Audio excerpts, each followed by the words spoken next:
Ya, muy bien. A ver, vamos a iniciar con la sesión del día de hoy, ¿sí? Bueno, me presento, como pueden observar ahí, mi nombre es Yulisa Galán Coral y conmigo vamos a llevar el curso de comunicación por este mes, ¿sí? A ver, vamos a iniciar. Recordemos que dentro del desarrollo del área de comunicación en el grado en el cual nosotros nos encontramos, que es el de quinto, vamos a mencionar de que vamos a hablar de la literatura, ¿sí? De la literatura, las diferentes corrientes literarias que nosotros debemos de conocer. ¿Ya? Algunos de ustedes quizás conoce cuál es, bueno, es más recalcarles que vamos a hablar sobre la literatura universal, ¿ya? Ahí va la pregunta, ¿no? ¿Alguno de ustedes quizás conoce o se recuerda quizás cuál es la corriente literaria principal o primera, se podría decir, o que apareció primero? ¿Con qué nombre? Quizás algún autor que recuerden o no conocen ninguna y no recuerdan ninguna.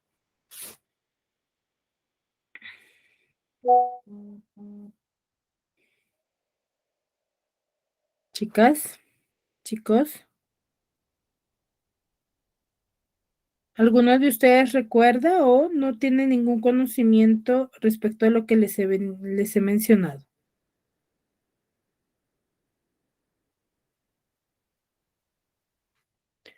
¿Mm? Hablen, chicas.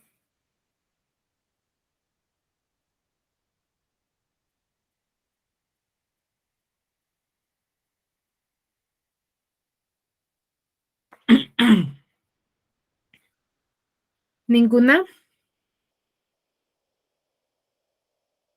A ver, les decía, ¿no? Si alguna de ustedes tiene algún conocimiento de alguna corriente literaria o que quizás me podrían decir que es la primera corriente literaria dentro de la literatura universal.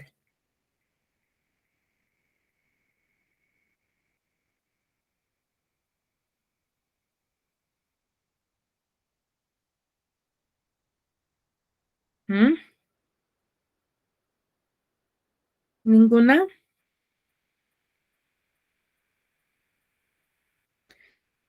Ya, figura literaria. A ver, no hay que confundir, ¿ya? No hay que confundir respecto a lo que es corriente literaria con la teoría de elementos que son parte de la literatura, ¿ya? No hay que confundir ello, ¿ya? Me parece que nadie recuerda o bueno, no sabe. Vamos a ver o vamos a hablar de la primera corriente literaria dentro de la literatura universal, que es el clasicismo, ¿ya? Como toda corriente literaria o como todo aspecto a la literatura lo podemos comparar con algo histórico, ya que es una de las corrientes literarias sumamente importantes dentro del desarrollo de la literatura. ¿Ya? ¿Por qué? Porque va a dar inicio a esa literatura universal. ¿Por qué universal? Porque va a ser estudiada, manifestada en todo el mundo. Todos hablan de ello. ¿Ya? Y son parte de esa corriente, ¿no? Que van al transcurso del tiempo, los autores van a ir manifestándolo, van a ir hablando de alguna corriente literaria para, eh, para dar como renovaciones, ¿no? Van a tener algunas características similares dentro de su corriente literaria a la cual pertenecen, pero van a ir mejorando los aportes de una corriente literaria anterior, ¿ya?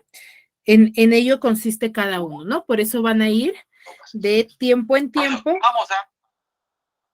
pero relacionándolos, ¿no? Muy bien. A ver, ¿cómo surge el clasicismo o cuál es su origen? Eh, Vamos a ver que el clasicismo va a ser aquella forma o una vuelta en las formas clásicas. ¿Cuáles son esas formas? ¿Cuáles son esas formas clásicas? Son aquellas formas griegas y romanas, que son considerados como los primeros manifestantes de la literatura, ¿ya? Pero no solamente la literatura, sino en sus diferentes artes, ¿ya? Artes, ¿a qué llamamos? A toda expresión, a toda manifestación que está basado en el desarrollo de alguna ideología, de alguna idea, ¿ya? Como por ejemplo la música, la arquitectura, la pintura, la literatura, ¿cierto? Son todas esas manifestaciones. Cada una de esas manifestaciones van a ir relacionadas respecto al desarrollo de su aporte, ¿no? Se van a relacionar. Por ejemplo, si decimos pintura, las características que tiene el clasicismo van a tener también dentro de la pintura. Ya dentro de la pintura, no solamente yo las características que les vaya a mostrar van a ser relacionados a la literatura nada más. No. Si, por ejemplo, yo les digo, no, dentro de los literatos o los autores principales del clasicismo son aquellos que manifiestan su ideología a los dioses del Olimpo, no significa que solamente los literatos lo van a hacer. También aquellos que se dedican a la pintura lo van a manifestar, pero de manera pictórica, ¿no? En su pintura, ¿ya? Dice, se expresó en todos los dominios, desde la arquitectura, la música, hasta la pintura y la literatura, lo que les había manifestado, ¿no? Se siguen conectando. Ya, a ver. Muy bien. Ahora, el clasicismo es el primer movimiento de la literatura universal, lo que les decía al inicio, ¿no? Y vamos a dar al clasicismo como una definición respecto a la perfección artística y va a comprender las obras literarias creadas en sujeción a los cánones de la belleza y del arte, ¿ya? Ahora, ¿cuáles son las características del clasicismo o a qué nos referimos? Es que el clasicismo va a tener cierta originalidad. ¿Por qué originalidad? Porque en esa época, recordemos, si es el primer movimiento, va a tener las características que vaya a contener, por ejemplo, un escritor de dicha época. Recordemos que estamos hablando de décadas antiguas, ¿no? Pasadas, en la cual podemos decir que hay cierta originalidad en el desarrollo de sus manifestaciones. ¿Por qué? Porque ellos fueron los que lo crearon. ¿Ya? Hay una armonía en su escritura, una normatividad que ellos regían, ¿sí? Un didactismo, el fatalismo. ¿Por qué fatalismo? Fatalismo se menciona ya que a sus finales que tenían en dicha época. ¿Ya? ¿Cómo es que un autor daba finalizado una historia de manera fatal, de manera, se podría decir, un poco irreal, pero también desastroso, porque los finales de los escritores, o mejor dicho, de las historias que plasmaban los escritores en sus obras, van a ser muy llamativas, pero no por su belleza, sino por el hecho de que ellos van a manifestar tal y como morían en dicha época, ¿ya? Pero ¿cómo morían? Porque en la época del clasicismo, recordemos que es puro guerra, ¿ya? Entonces ellos narraban tal y como morían cada uno de sus héroes. Ya va a haber una inspiración en su mitología. ¿Por qué mitología decimos respecto al Dios que ellos creían, ¿no? Como por ejemplo ahorita, ¿no? Puede haber un escritor que es creyente y sumamente devoto a un dios. Entonces, ellos, los escritores de esa época, también tenían, pero en su mitología, ¿no? En su costumbre de ellos, que eran los dioses llamados dioses del Olimpo. Había dios del agua, dios del vino, dios del aire, dios de la belleza. Entonces, a esos dioses. Ya hay un antropocentrismo y un esteticismo, ya en cuanto a su escritura. ¿Ya? Va a haber, como al inicio se decía, ¿no? Es el surgimiento de la literatura universal, tanto en Grecia como en Roma, ya que van a ser lugares, mejor dicho, países sumamente importantes dentro de la literatura universal, ya que ahí se va a desarrollar una de las grandes obras que son estudiadas hasta la actualidad, ¿sí? Pero el clasicismo se va a separar en dos vertientes. ¿Qué quiere decir estas dos vertientes? Es en cuanto a dónde se surge, ¿ya? Pero ¿dónde tuvo mayor apogeo? Tuvo mayor apogeo en la vertiente occidental que en la oriental, ¿ya? Cuando hablamos de la vertiente occidental nos estamos refiriendo a Grecia y a Roma, mientras que la vertiente oriental hablamos de Mesopotamia, India, China y hebreo, que también va a haber manifestantes o escritores que pertenecen a la época del clasicismo, pero que no va a tener mucha importancia, mientras que en Grecia y en Roma sí, ¿ya? Ahora, ¿qué es la literatura griega para nosotros? Que es parte del clasicismo. Clásico. ¿Qué les quedará decir, chicos?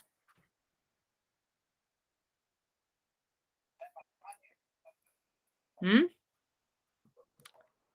Lo clásico, ¿a qué nos referiremos?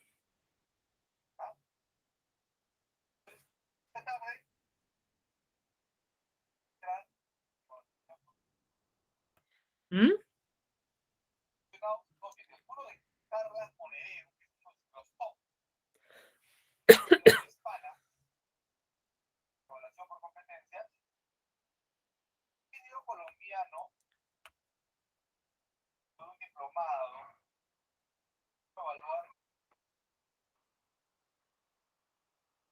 Chicos,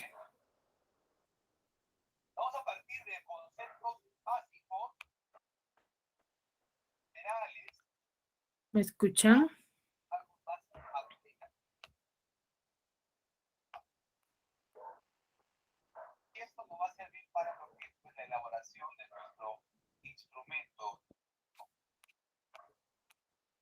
Pueden activar su audio, chicos, por favor.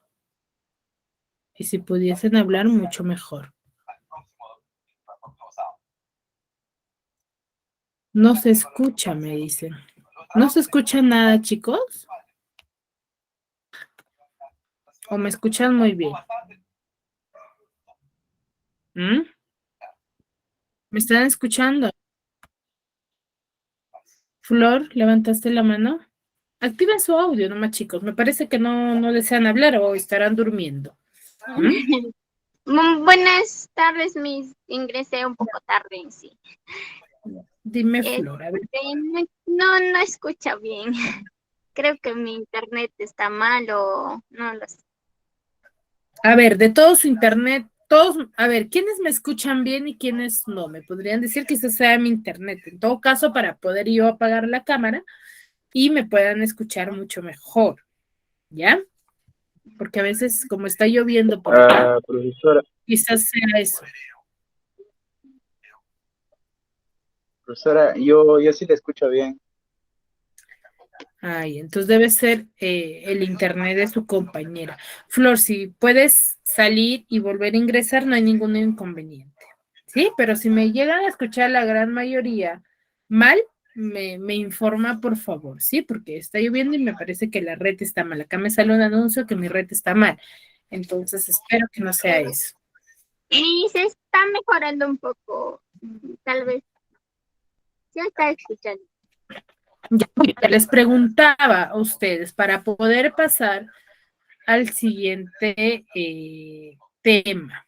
Ya, no tema, sino parte, una de las partes que es del clasicismo. ¿Qué pueden decir a modo de resumen? Mercedes, ¿qué podrán decir? Mercedes Velázquez Nina. ¿Qué pueden decir del clasicismo?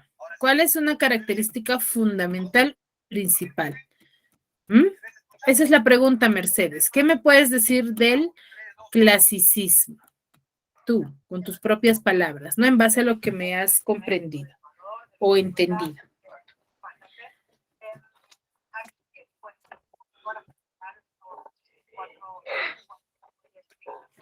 ¿Mm? Alexis, Sebastián, Lexi. A ver, Lexi Andoa.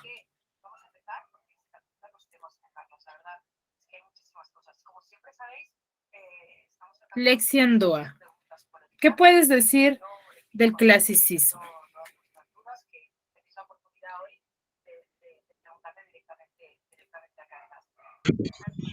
Profesora, buenas tardes. Yo recién estoy entrando a clases, no, es que no tenía luz, no había, estaba apagado mi celular y recién nomás está viniendo la luz y estoy recién entrando a clases. No está desde el principio. Ay, entiendo. A ver, Ujú. antes de pasar a este segundo título, que es un momento importante porque ya se va a hablar netamente de la vertiente occidental, que es parte del clasicismo. Ya el clasicismo es una corriente literaria con la cual va a surgir, ¿qué cosa? La literatura universal. ¿Ya? Hemos dicho que el clasicismo se va a ver representado o dicha corriente se va a ver manifestado en sus diferentes expresiones artísticas o manifestaciones artísticas. ¿A qué llamamos manifestaciones artísticas? A, por ejemplo, cuando nosotros damos algunas características respecto al clasicismo, no nos referimos solamente a la literatura, sino también a, por ejemplo, a la pintura, a lo de cuando nos referimos a su arquitectura, a su música, todos van a pertenecer o van a ser relacionados a una misma característica, un mismo objetivo, que es lo que ellos querían manifestar. ¿Ya? Ahora, también mencionábamos que era parte del clasicismo, el expresar una de sus características era de que había mucho fatalismo, y era lo que yo les decía, ¿no? ¿Por qué fatalismo? El fatalismo lo relacionamos a lo trágico y a lo, se podría decir, horrible, cómo ellos narraban la muerte de algún héroe, ¿no? Si, por ejemplo, fue degollado, todos esos aspectos son contados. ¿Ya? Y presenta originalidad. ¿Por qué? Porque son los primeros quienes lo van a ir manifestando, ¿ya? Del cual vamos a tener dos vertientes, ¿ya? Dos vertientes sumamente importantes que son la occidental y la oriental, ¿ya? ¿A qué se basa? Ajá, ¿a qué se basa estas dos vertientes? Es en cuanto a dónde han ido surgiendo, ¿no? ¿Y cuál de los dos tuvo mayor apogeo? Es en la vertiente occidental, que es Grecia y Roma, ¿ya? Que van a tener sus manifestantes, muchos más, o vamos a tener escritores que son parte de ese lugar, que nos van a dar a conocer los temas del clasicismo. ¿Ya? Mientras que en la vertiente oriental, Mesopotamia, Indi, China y Hebreo, no vamos a tener a muchos representantes ni mucha manifestación, no va a haber, no se va a hablar mucho ahí, ¿ya? Acá Mercedes me dice, se caracteriza por un entorno en las normas estéticas de la antigüedad, el equilibrio y la sobriedad será. Sí, entonces sí, es parte también, ¿no? Hay cierto equilibrio en cuanto a las historias, pero recuerden, ¿no? Como toda cultura, por ejemplo, todos han surgido sin saber nosotros que ellos conocían quizás en ese tiempo no se manifestaba a través de la escritura como en la actualidad, ¿no? Por ejemplo, yo quiero escribir algo y no sé, me atrae mucho lo que es la literatura o la corriente literaria barroca. Entonces yo me pongo a escribir y lo voy a manifestar y voy a colocar mi autoría. En esa época no sucedía eso, y es lo que vamos a ver en cuanto a la literatura griega. ¿Ya? ¿Por qué griega? Porque vamos a hablar de la vertiente occidental, que es parte del clasicismo. ¿Ya? Hasta aquí, ¿alguna duda al respecto?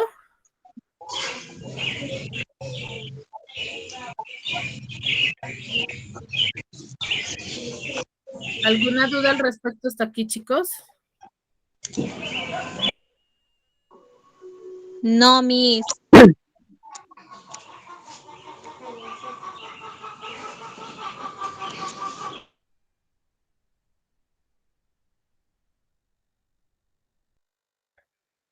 Ya, muy bien. Si no hay dudas, continúa. Entonces, como les venía diciendo, lo que vamos a ver a continuación va a ser una de las vertientes que es en el occidental, donde se va a ver mayor apogeo y se va a ver mayores manifestantes. ¿Ya? Que va a empezar con lo que es la literatura griega.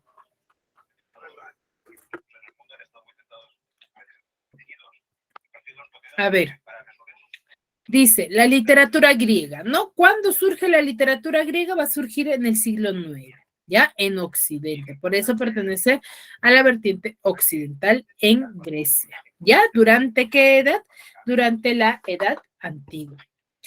¿Qué características tiene la literatura? Va a compartir características del clasicismo y en algunas va a mejorar que van a ser propios ya de los griegos, ¿no?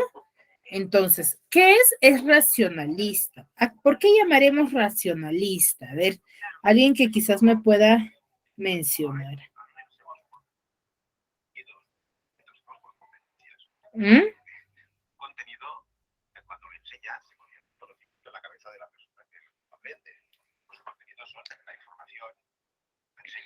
Chicos.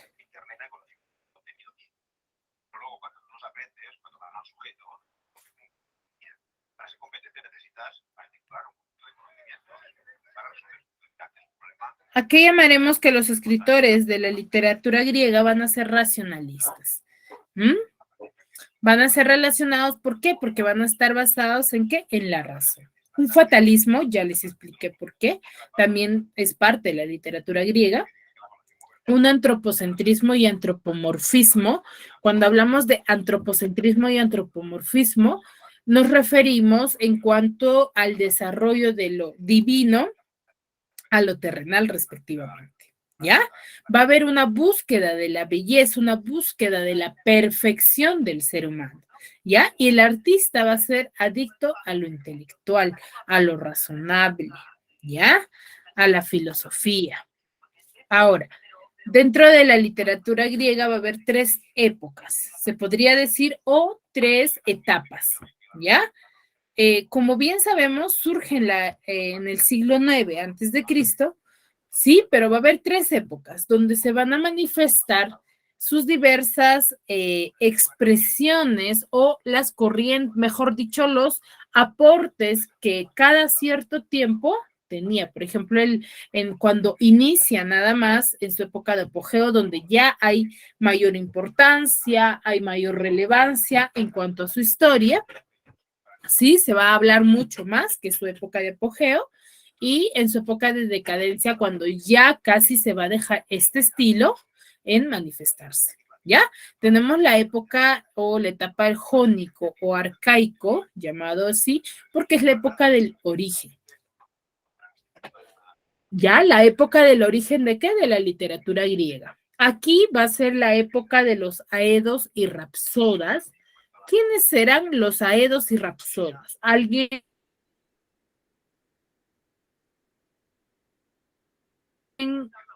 me...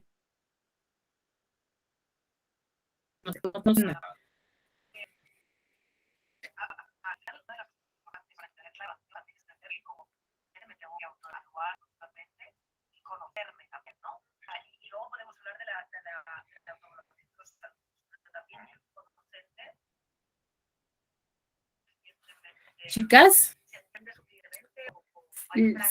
¿conocen algo respecto a ese término? ¿No lo conocen? ¿Nunca lo han escuchado? No sé si me podrían decir quizás. No hemos escuchado, yo personalmente no había escuchado sobre eso. Ya. A ver, cuando nosotros hablamos que es la época de los aedos y rapsodas, hablamos porque justo al inicio yo les mencionaba, ¿no? De que esta época, o como es la primera corriente literaria, van a ser aquellos que no van a estar o no conocían muy bien la escritura y la única comunicación que ellos tenían era a través del habla. Entonces, ¿quiénes eran los aedos y rapsodas? Eran aquellas personas que iban de pueblo en pueblo manifestando las hazañas de los héroes. ¿Quiénes eran los héroes? Los que pertenecían o participaban en una guerra. ¿Ya? Entonces, había personas como quizás en la actualidad nosotros conocemos, ¿no? O nuestros familiares, nada más, las personas ya adultas que tenemos en casa, que por ejemplo, ellos nos cuentan algunas historias que van a estar basadas en lo que ellos han vivido. ¿Cierto? ¿Qué hacen? Lo único que hacen es manifestarnos de forma hablada, ¿cierto? Porque no, por ejemplo, yo tengo a mi abuelita y no, mi abuelita me cuenta sus historias, pero no me lo ha escrito en un libro, ¿cierto? Me lo cuenta como una anécdota que ha vivido, ¿cierto? O alguna leyenda quizás, pero es que es digna de su época, más no de la de nosotros. Entonces, eso eran los aedos y los rapsodas, eran personas que iban de pueblo en pueblo contando las hazañas de los héroes, ya de aquellos que se enfrentaban, los que ganaban las guerras, ya. Entonces, en la en la etapa jónico-arcaico, ahí vamos a conocer a una gran variedad de los aedos y rapsodas, y la mayoría de los escritos van a ser anónimos, ¿ya? ¿Por qué van a ser anónimos? Porque va a ser parte, o mejor dicho, que la oralidad va a predominar en esa época. Como eran personas que iban de pueblo en pueblo, no se conocía con exactitud quién había contado dicha historia o quién había creado dicha historia.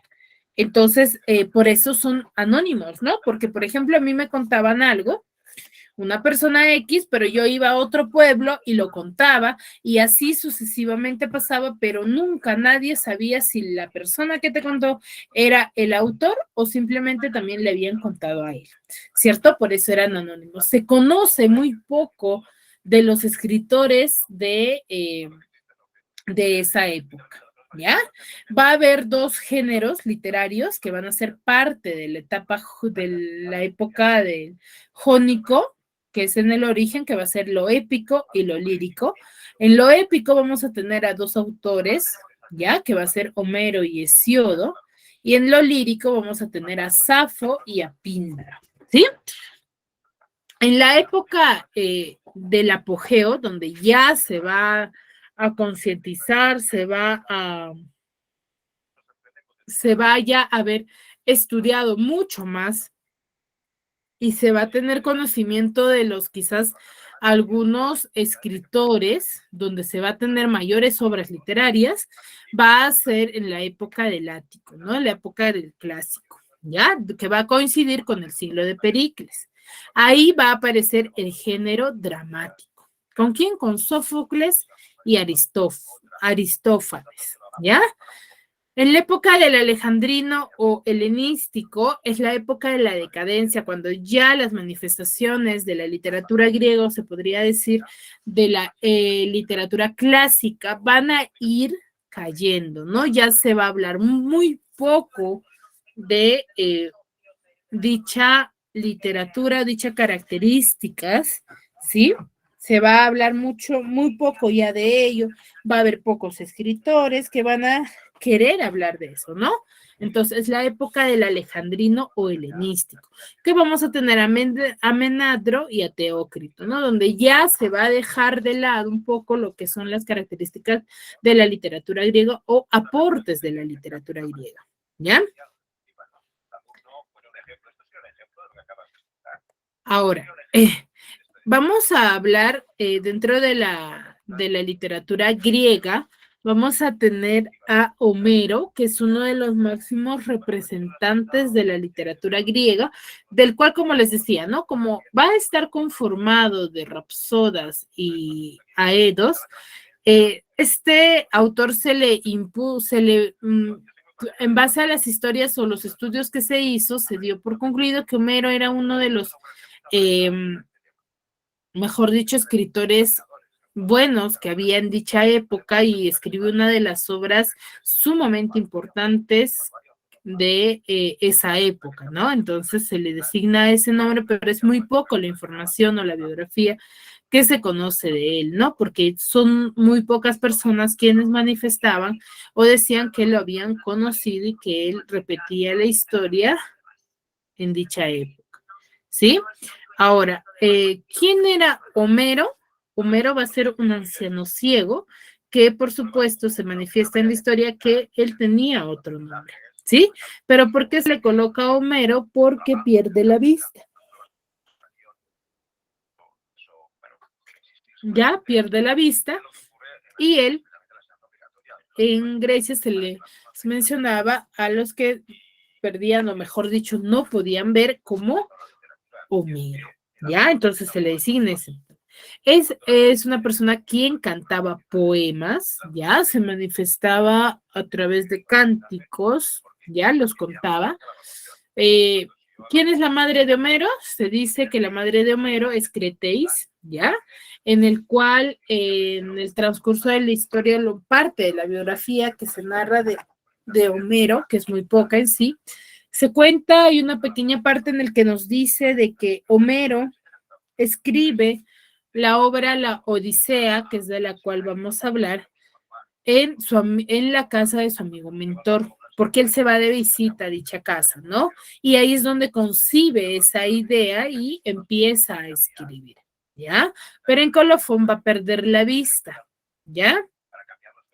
Y en base a ello le van a considerar encime, le van a proporcionar o dar a conocer su nombre Homero.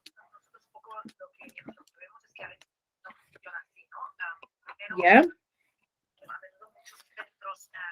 Bueno, voy a trabajar con competencias y la evaluación es el último paso que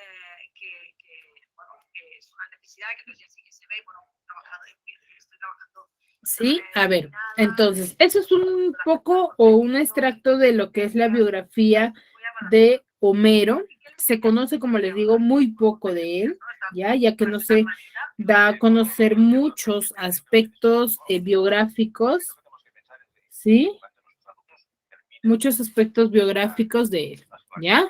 A ver, ¿qué obras tiene Homero? Homero tiene la obra más importante que es la Ilíada, la Odisea, Himnos Homéricos y la Fósila, de la cual el día de hoy vamos a hablar sobre la Ilíada, ¿sí? Que es una de sus obras sumamente importantes, ¿sí? De dicha época, ¿ya? Y que nos va a narrar un poco de las características y aspectos que tenía su obra, ¿ya? Que van a tener características sumamente importantes que van a pertenecer a la época clásica o aparte de la literatura griega, ¿ya?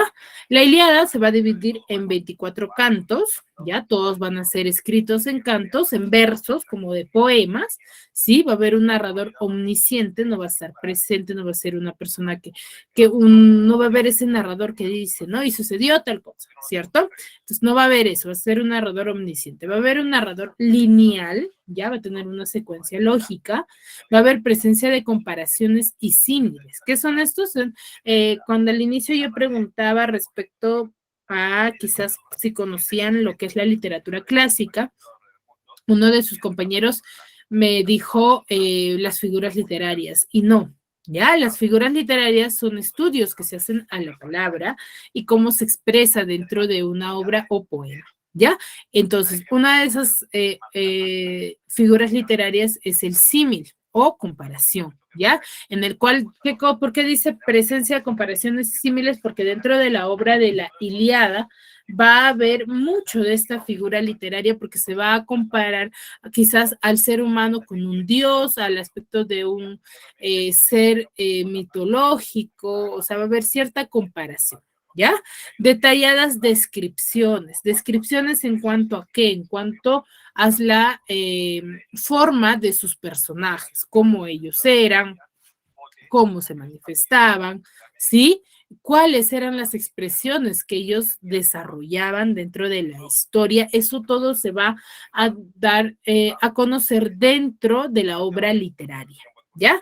Va a haber personajes divinos y va a haber personajes aristocráticos, ¿ya? Divinos que a mitología, en cuanto a las creencias que ellos van a tener. Y aristocráticos son el ser humano terrenal, ¿no? Que no tenía ningún poder, ¿ya? Ningún poder, nada sobrenatural. ¿sí? Ahora, ¿cuál es el tema principal o el fondo? Esa es la forma, ¿no? En el cual va a estar estructurado nuestra historia. ¿Cuál es el fondo de la Ilíada? El fondo de la Ilíada, más que todo, va a estar conformado por el tema principal y tema secundario. ¿Sí? ¿Cuál es el tema principal de esta obra? Es la cólera de Aquiles y sus funestas consecuencias. ¿Qué quiere decir? Durante toda la obra se va a narrar aquel cólera que él va a sentir al quizás primero perder la guerra. Ya, perder la guerra, él va a dejar a sus compatriotas, los va a dejar a la deriva y va a abandonar.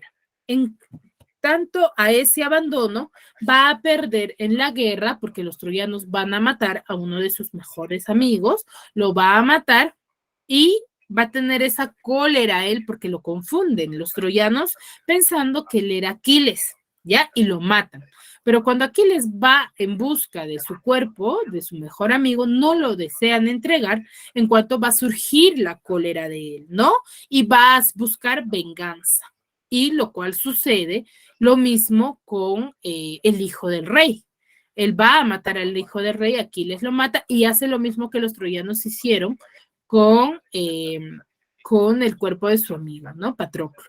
Ahora, ahí en esa muerte del hijo del rey se va a mostrar el fatalismo. ¿Por qué el fatalismo? Porque va a estar sujeto a van a narrar cómo es el que muere el hijo del rey, ¿no? Cómo es que lo arrastra con el caballo y hace que él muera desangrado, ¿ya? Entonces, a eso llamamos el fatalismo, cuanto a sus finales, ¿ya?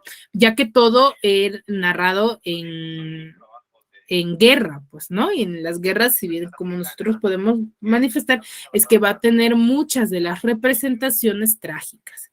¿Cuál es el tema secundario? Va a ser el destino, que ya estaba predicho, la valentía que va a tener, por ejemplo, en cuanto al amigo de Aquiles, la guerra que se narra en todo, prácticamente la historia va a girar en torno a una guerra, y lo divino y lo humano, ¿no? La presencia de lo divino, porque lo divino va a ayudar a Aquiles y lo humano es como él se enfrenta, ¿no? Como lo de la vida terrenal surge por sí solo, ¿cierto? Entonces, eso es sumamente importante conocer, ¿ya? Ahora, dentro de los personajes vamos a tener a Agamenón, Menelao, Néstor, Aquiles, Ulises, Diómenes, Allente y Patroclo. Y los troyanos vamos a tener al rey y al hijo del rey, ¿no? Ahora, acá tenemos un pequeño argumento respecto a la obra La Ilíada. Ya la Ilíada va a estar situada, o la historia que se va a narrar dentro de la Ilíada va a ser va a ser narrada del último año de la guerra con Troya, ¿ya? Va a narrar la historia de la cólera de Aquiles, el cual va a ser insultado por su comandante Agamenón, ¿ya?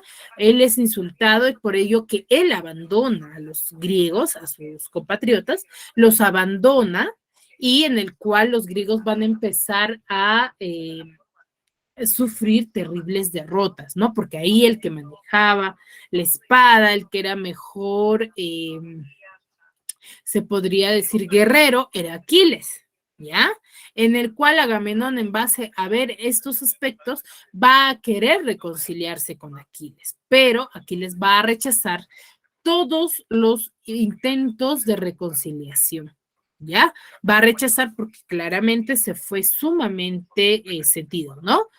¿Ya? Ahora, aunque al final, antes de que sucede lo peor para él, va a tener, va a ceder, ¿no? De cierto modo, pero ya va a ser demasiado tarde. ¿Por qué? Porque va a permitir que Patroclo se ponga a la cabeza, mejor dicho, Patroclo va a ser quien va a dirigir a los griegos, ¿ya?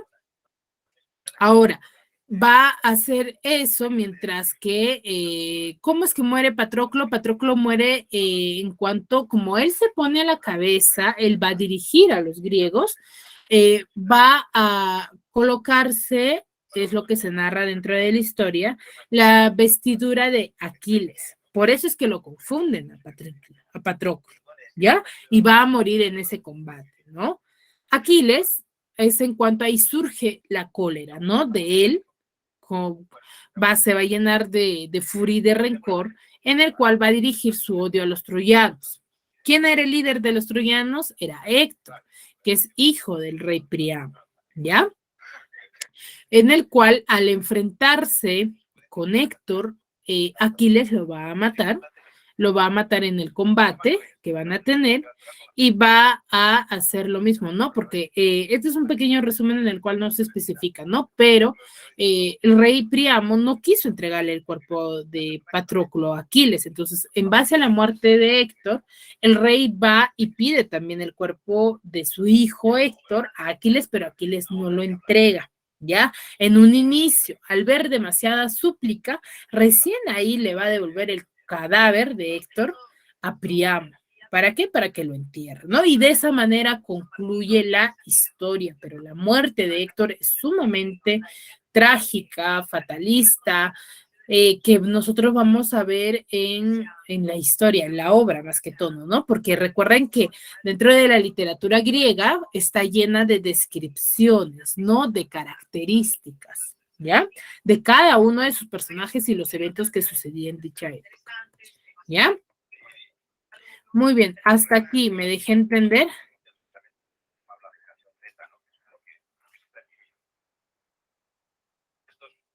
Una de las cosas que más marca de la casa es la reverencia, un planteamiento de que todas las opiniones.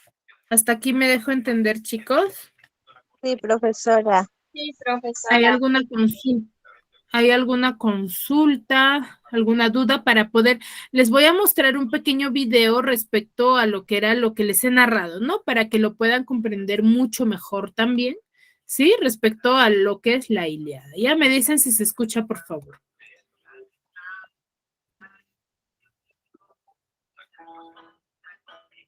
Dice sacerdote del dios Apolo. ¿Se escucha, chicos? Sí, profesora. Ya, muy bien.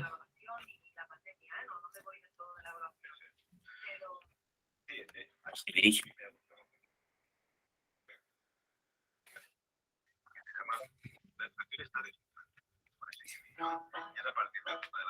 Dice sacerdote del dios Apolo se dirige al campamento de los griegos para solicitar al jefe de los aqueos, Agamenón, que le devuelva a su hija Criseida. Agamenón humilla al anciano sacerdote, provocando que éste le implore al dios Apolo y castigue a Agamenón por su soberbia. La obra empieza con el ejército griego asolado por esta peste de 9 días enviada por Apolo, para luego explicarnos su causa. Aquiles le pregunta al adivino Calcas por el motivo de la peste, y éste le revela que Agamenón debe devolver a Criseida a su padre Crises. Agamenón lo hace, pero para demostrar su poder a cambio se lleva a la esclava de Aquiles llamada Briseida.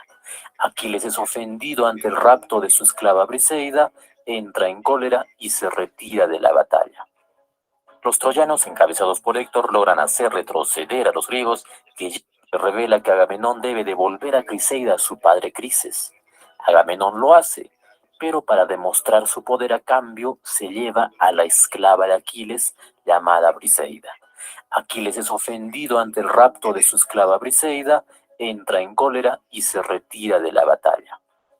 Los troyanos, encabezados por Héctor, logran hacer retroceder a los griegos, que ya no tenían a su héroe Aquiles luchando. Agamenón intenta persuadirlo y le devuelve a su esclava para que vuelva a la batalla, pero este no accede. Su amigo Patroclo también le pide que regrese. Él se niega, pero le entrega su armadura para que luche y le pide que se limite a defender las naves griegas. Patroclo, confiado y vestido de Aquiles, hace que los troyanos retrocedan y mata a Sarpedón, hijo de Zeus, pero el dios Apolo y Euforbo lo dejan malherido. Patroclo intenta huir donde Aquiles para ser curado, pero es alcanzado por Héctor, quien le da muerte. Su cadáver es rescatado por Menelao, quien lo devuelve a Aquiles. Aquiles, el de los pies ligeros, llora de tristeza y cólera por su amigo Patroclo y se niega a oficiar honras fúnebres hasta no haber consumado su venganza.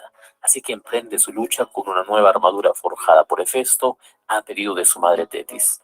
La batalla se vuelve hostil y los dioses bajan a incorporarse a la contienda. Los troyanos se encierran en su ciudad, pero Héctor, el de tremolante casco, después de huir, lucha con Aquiles, pero muere atravesado por su lanza. El de los pies ligeros lo humilla, amarra sus tobillos, lo arrastra y lo lleva hasta su campamento, dejándolo como alimento de los perros y aves de rapiña, lo que es impedido por Apolo, Ofebo y Afrodita. Consumada su venganza, Aquiles organiza los funerales de su amigo Patroclo. Príamo, rey de Troya y padre de Héctor, quiere enterrar a su hijo, así que le suplica a Aquiles que le devuelva el cadáver.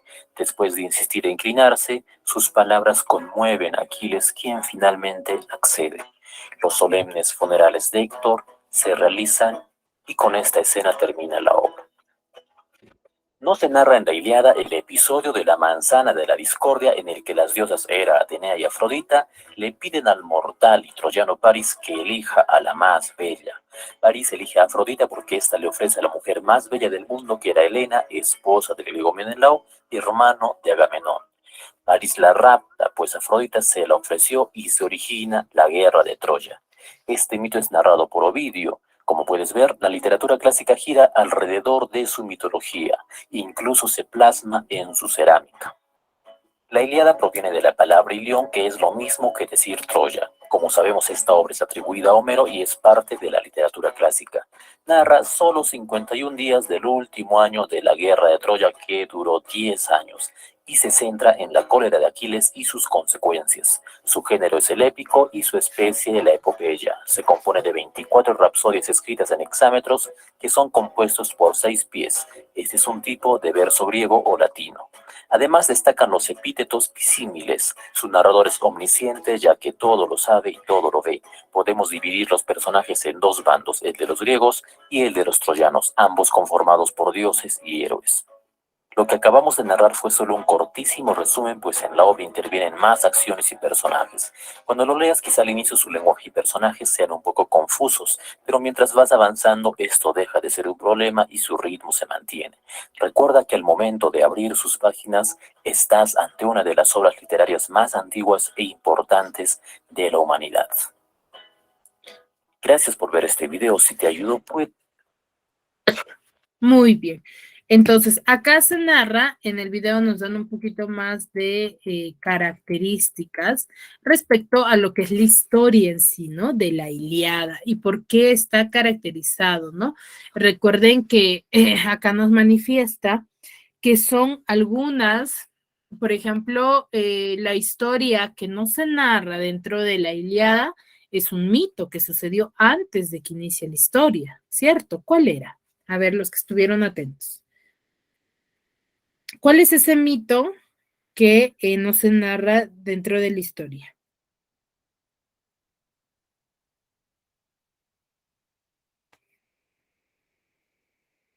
¿Mm?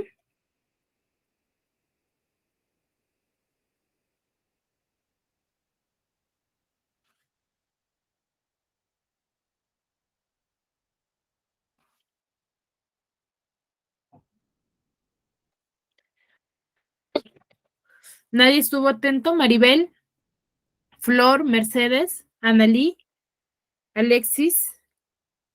¿Cuál es ese mito que no se narra dentro de la obra de la Ilíada?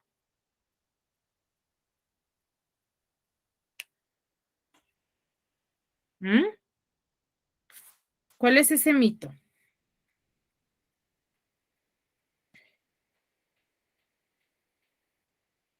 Chicos.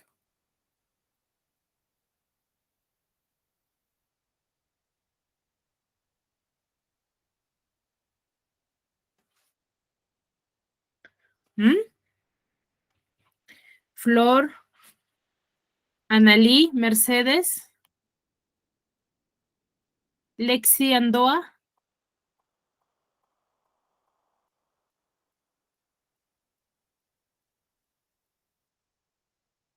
Alexis.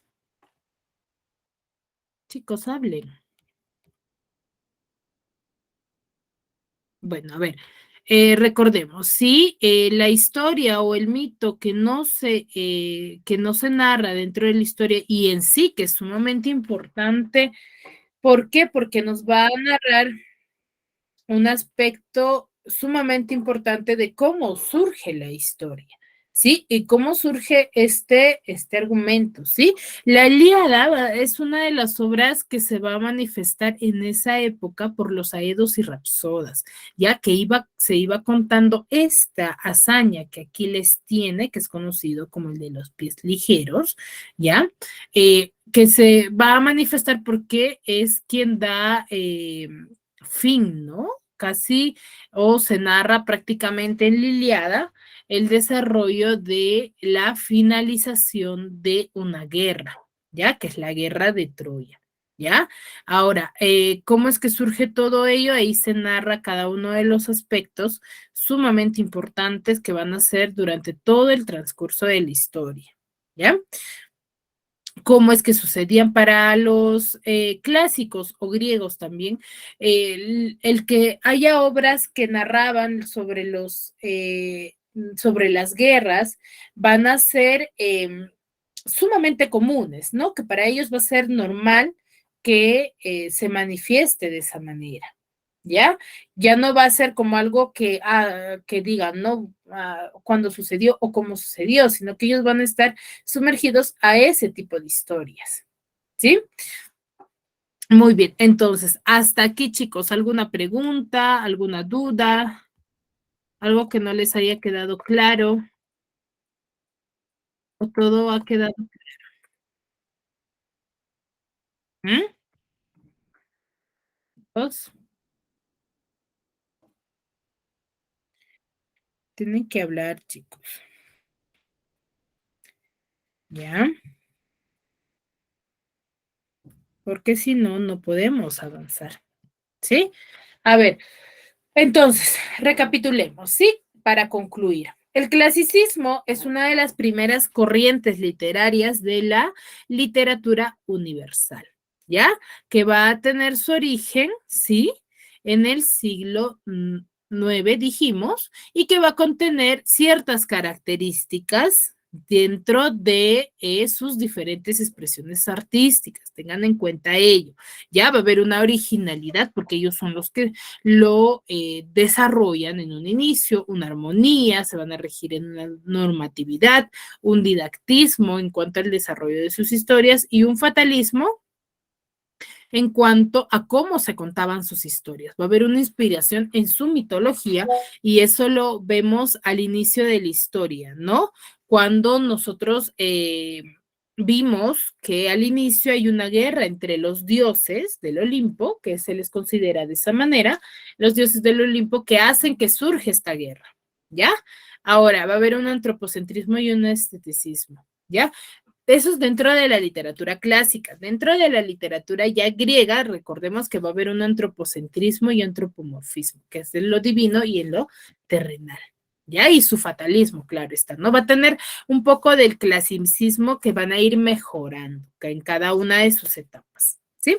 Muy bien, ya que no hay ninguna consulta, ¿sí? Espero sinceramente les haya quedado claro respecto al tema del día de hoy, que es sumamente importante para ir acoplándonos a las diferentes culturas, corrientes literarias. Sí, que se va a influenciar no solamente en la literatura, sino también en su aspecto artístico, en su aspecto de la música, la arquitectura, su pintura. Todo ello se va a ir mostrando. Por ejemplo, los pintores de dicha época, ese fatalismo que va a haber en la historia, se van a mostrar o van a ver dibujos de esas guerras, ¿ya? Y cómo era la muerte también. Entonces, eso se va a manifestar. Muy bien, chicos, conmigo ha sido todo hasta el momento. Sí, nos vemos la siguiente.